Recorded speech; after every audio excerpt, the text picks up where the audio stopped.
سلام. در روزهایی که به عنوان آتش بس ازش نام برده میشه، صحنه تقابل ایران و آمریکا به پیچیده ترین نقطه خودش رسیده. اونچه که واشنگتن در عمل نشون داده نه یک راهبرد خطی، بلکه اصطلاحاً یه جور معماری موازی و رقابتی از چند مسیر مجزا. در این معماری هر سناریو با منابع، زمانبندی و شاخصهای موفقیت خاص خودش پیش میره و آمریکا هیچ تعهدی به یک مسیر نداره، بلکه به محض اینکه یکی از اونها به نقطه سرانجام برسه، یعنی به هدف استراتژیک خودش نزدیکتر بشه، به طور خودکار بقیه سناریوها رو در حالت آماده باش یا کاهش سرعت قرار میده.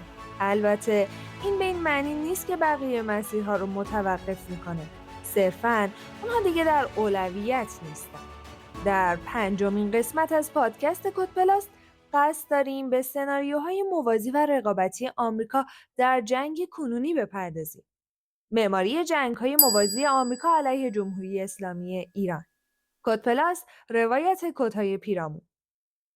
ابتدا لازمه که 6 سناریوی آمریکا در جنگ کنونی رو بررسی کنیم. 1. جنگ مجدد تمام عیار. جنگ تحمیلی سوم که با آتش‌بس موقت متوقف شد، به معنای پایان کارزار نظامی آمریکا نیست. پنتاگون در این باز آتش‌بس در کنار بازسازی مهمات مصرف شده و جابجایی ناوگان دریایی و یگان‌ها، 2 سناریوی فرعی رو طراحی کرده. یکی ادامه جنگ با شدت کمتر، به شکلی که در اون حملات هوایی محدود و هدفمند در هر 48 تا 72 ساعت اتفاق میفته، و سناریوی بعدی از سرگیری جنگ تمام عیار در صورت شکست سایر سناریوهای. این سناریو با تمرکز بر اهدافی که در فاز اول نابود نشدن، مثل زیرساخت‌ها و تأسیسات نفتی و شهرهای موشکی دنبال میشه.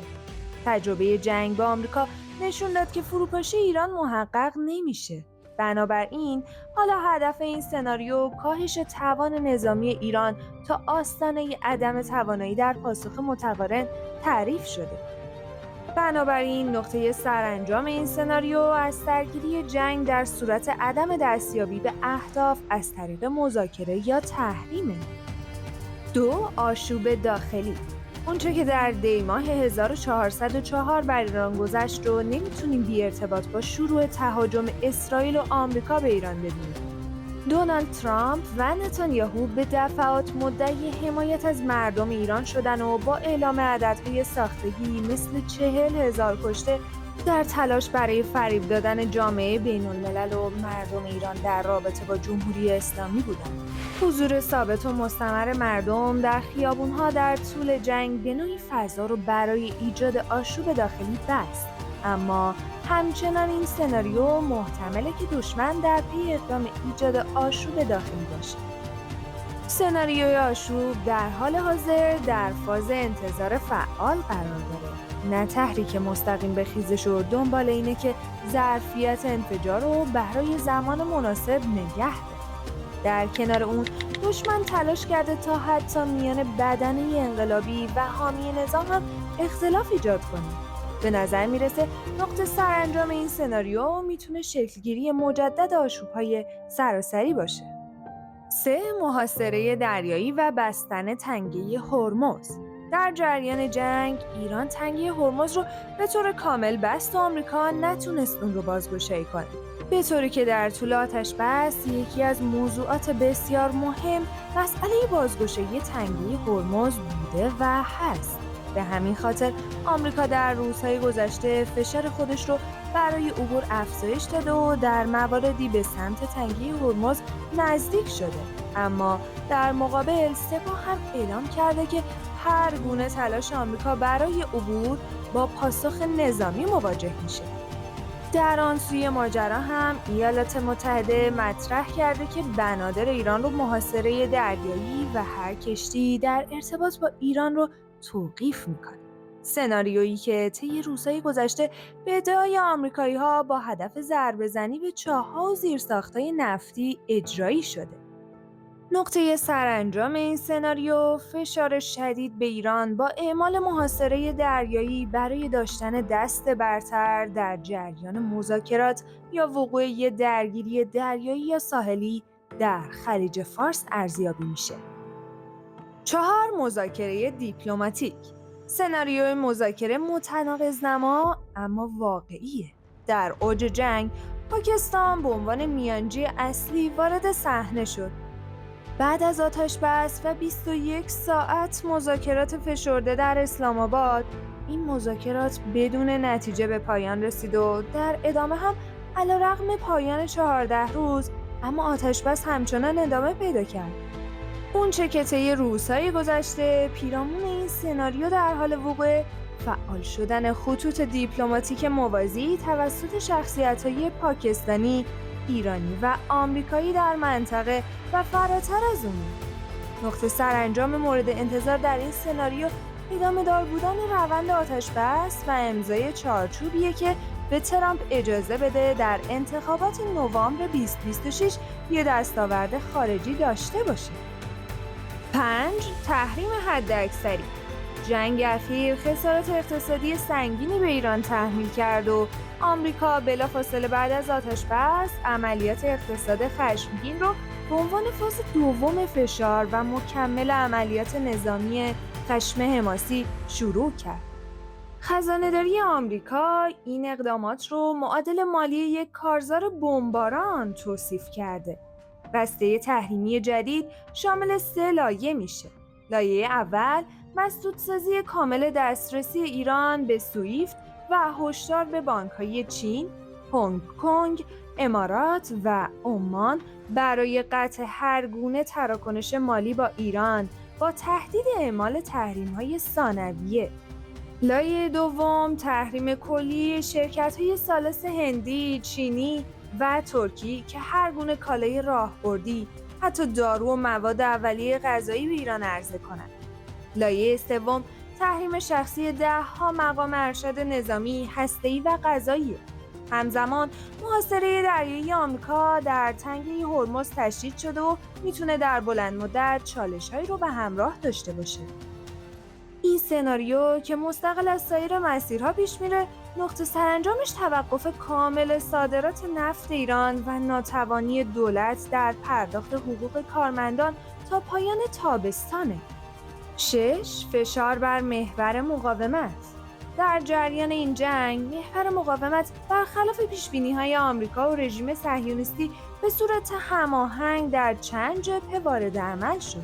یمن رسما حملات موشکی علیه سرزمین‌های اشغالی انجام داد و هماهنگی نظامی با ایران و حزب الله را اعلام کرد. در عراق، مقاومت اسلامی از همون روز اول حملات خودش را علیه پایگاه‌های آمریکایی و سفارت آمریکا در بغداد شروع کرد.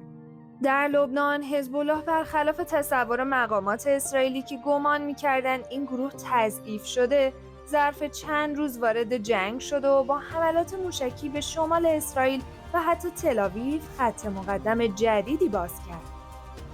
اما بعد از آتش‌بس، آمریکا فشار بر محور مقاومت رو ادامه داد.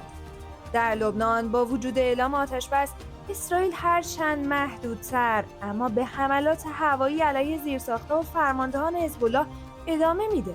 همچنین سعی شده که حزب الله توسط دولت لبنان تحت فشار قرار بگیره و کنترل اون از داخل انجام بشه.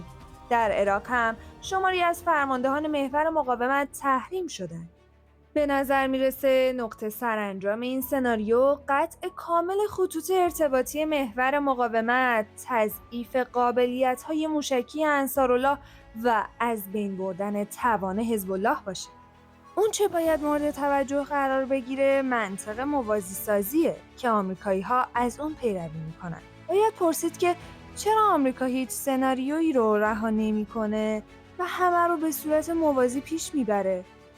اول، نظریه تعدد نقاط فشار.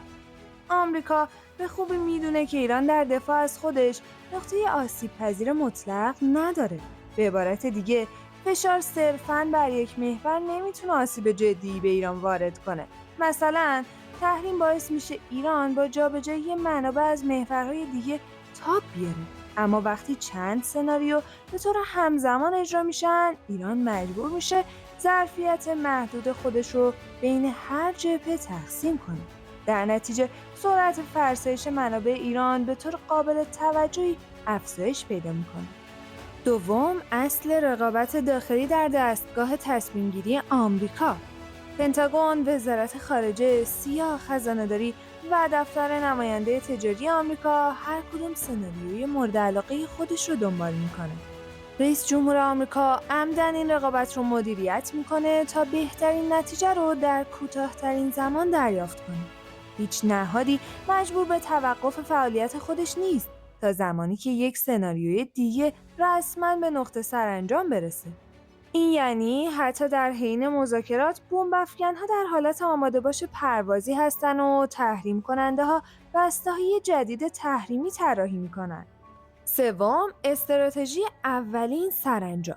آمریکا یه جور سیستم مسابقه اسطوانی طراحی کرده که در اون چند اسب سناریوهای مختلف با سرعت‌های مختلف میتازن. لحظاتی که یکی از اونها به خط پایان یعنی هدف تعریف شده برسه، دو اتفاق میفته. اولاً اون سناریو به عنوان مسیر مسلط انتخاب و منافع سایر سناریوها به سمت اون سرازیر میشه. ثانیاً سایر سناریوها معلق و نه لغو میشن تا در صورت بازگشت شرایط دوباره فعالشون کنن. نمونه تاریخی اخیر به این صورته که در جریان جنگ اسفند 1404 وقتی حملات هوایی نتونست تأسیسات زیرزمینی رو نابود کنه، آمریکا به سرعت سناریوی مذاکره رو تقویت کرد بدون اون که محاصره دریایی رو برداره. نگاهی به تحلیل‌های منتشر شده در شبکه‌های اجتماعی نشون میده که با توجه به معماری موازی آمریکا، 3 اشتباه مهلک در تحلیل داخلی وجود داره که باید از اونها پرهیز بشه. 1. توهم اولویت بندی ثابت. باور به اینکه آمریکا در هر مقطع فقط یک سناریو رو جدی میگیره واقعی نیست. به عنوان نمونه اینکه گفته میشه اکنون تمرکز آنها بر مذاکره است، نشون از همین توهم داره. 2. غلط بودن نظریه پیروزی در یک جبهه. اگر ایران در یک سناریو به عنوان مثال جنگ دریایی موفق به عقب راندن آمریکا بشه، نباید تصور کنه که بقیه سناریوها رو خود به خود شکست میخورن. تجربه ثابت کرده که آمریکا بلافاصله سناریوهای دیگر رو تقویت میکنه. 3. کم توجهی به زمانهای متفاوت سرانجام. این احتمال وجود داره که سناریوی تحریم حداکثری زودتر از سناریوی محاصره دریایی به نتیجه برسه، نه برعکس. بنابراین باید همزمان برای مدیریت نتیجه اول آماده بود، نه فقط برای نتیجه‌ای که ظاهراً فوری‌تر به نظر میرسه. قطعاً باید ایران به جای تمرکز بر خنثی‌سازی یک سناریو، سامانه‌ای رو طراحی کنه که در اون به هر سناریو یک وزن تهدید پویا اختصاص داده بشه و منابع بر اساس نزدیکترین نقطه سرانجام تخصیص پیدا کنه. در هر صورت واشنگتن یک ماشین جنگ همه جانبه رو به کار گرفته که در اون سناریوهای مجزا با شتاب‌های متفاوت در حال حرکت به سمت نقاط پایانی خودشون هستن. آمریکا نه به دنبال برنده شدن در یک سناریوی خاص، بلکه به دنبال اولین سناریویی که به سرانجام برسه است، بدون اینکه بقیه رو رسما کنار بذاره. در چنین شرایطی هر ارزیابی خطی یا تک‌بعدی از نیت آمریکا محکوم به خطاه. فهمیدن رقابت موازی و مدیریت چند زمانه میتونه چراغ راهی برای تصمیم گیری در روزهای سرنوشت ساز پیش رو باشه. اکنون و در حالی که تنگه هرمز به کانون توجه تبدیل شده، نباید فراموش کرد که پشت این میدون چند میدون دیگه همچنان فعاله. کد پلاس، روایت کدهای پیرامون.